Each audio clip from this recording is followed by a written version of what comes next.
This is Network Africa. Coming up on the program, analysts insist the Zambia elections were free but far from fair.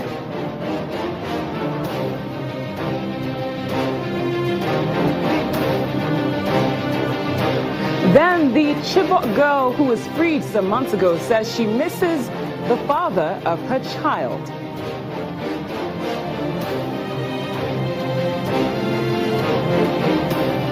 And later, we'll look at what is happening with Nigerian and Egyptian economies. Egypt seeks for loans to improve its own, but Dangote says there are opportunities in the midst of chaos here in Nigeria.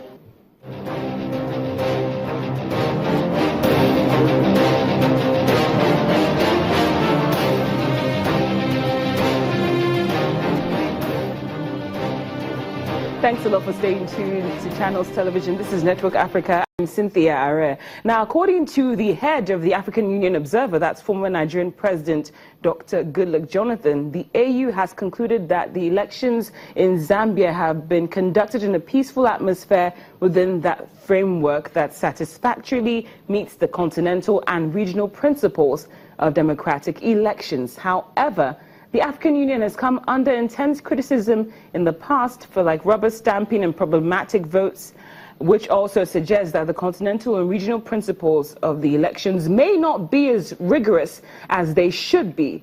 Meanwhile, the opposition United Party for National Development has taken the challenge of the August 11 elections to the Constitutional Court. The Constitutional Court will now have 14 days within which to dispose of the matter according to the amended constitution. President Edgar Lungu of Zambia scooped the elections with a 50.3 margin, while his closest rival, that's Hakainde Hichilema, had 47% of the vote.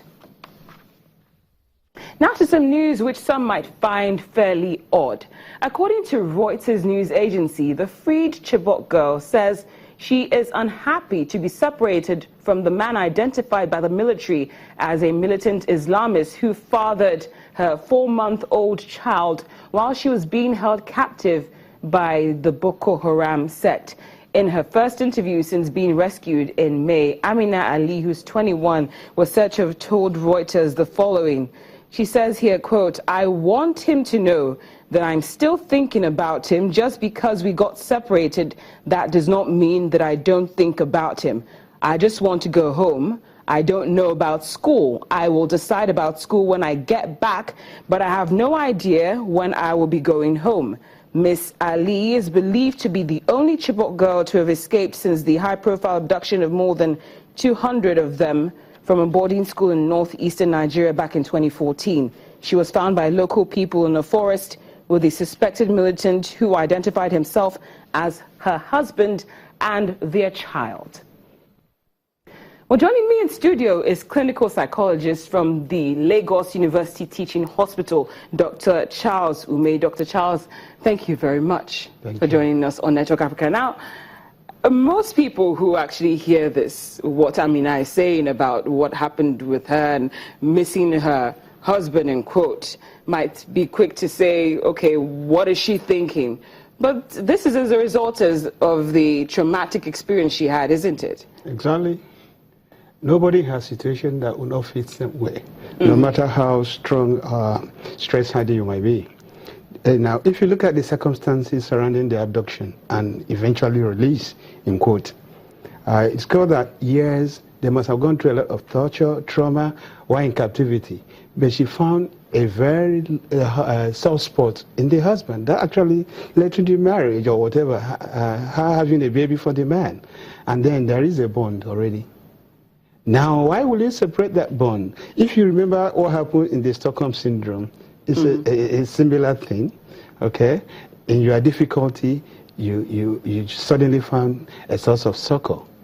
And that succor is gives you all the self-esteem you need, makes you feel human again, and then a bond is formed. Suddenly, you are separated again when you think, oh, this is my new life. And without proper interview to know exactly what your experiences were.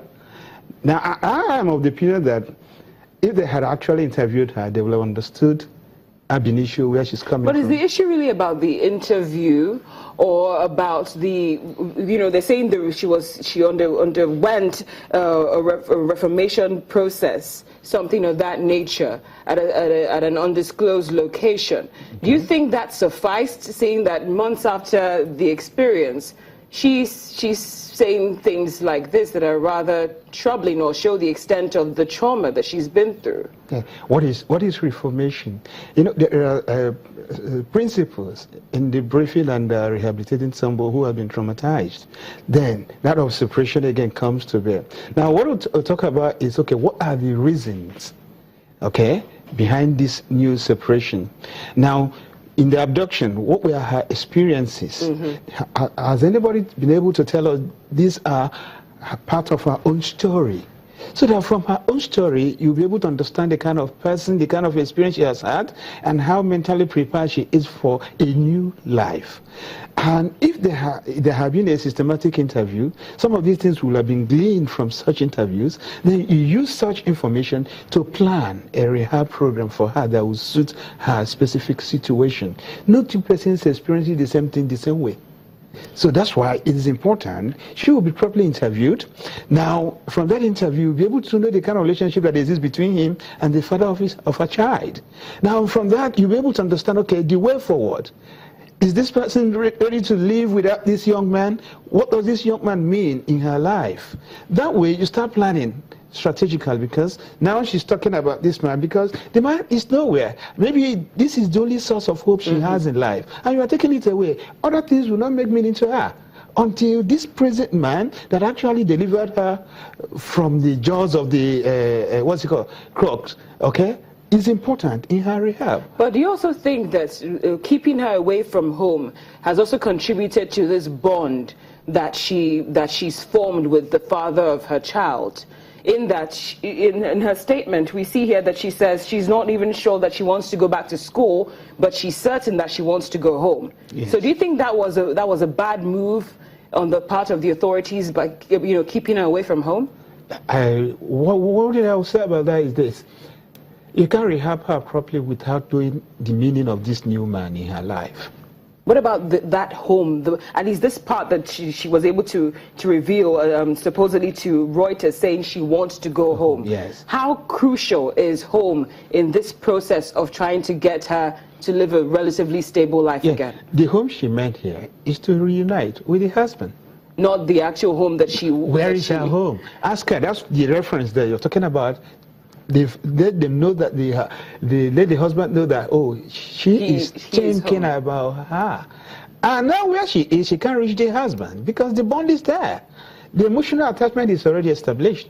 So why are you separating her without this man in the picture? Is there, so what's the way forward now? If we're, because this is a very dicey and delicate situation. Yeah. Is there a way to actually get her back on the right track? We're not necessarily saying she needs to have an animosity with the man who fathered her child, but to get her to live a relatively normal life again. Exactly, that's where I'm going. Now the point is, from the last, she was rescued about me, how many months to now? What is the rehab program set up for her? Okay, so that she'll be able to learn from her experience, learn to live with the experience, and then learn to move ahead with that experience. So you could see from what we're getting now that she has not really learned to live with that experience. That's why she wants to go back to the comfort she had while in her previous predicament. Then this is going to be real quick because we have to go on a break, but I came across an article that actually implied that, while the rest of the world is saying bring back our girls, the girls themselves are not saying that they want to come back. And from that article, what the writer was suggesting is that this is what the girls have actually become used to.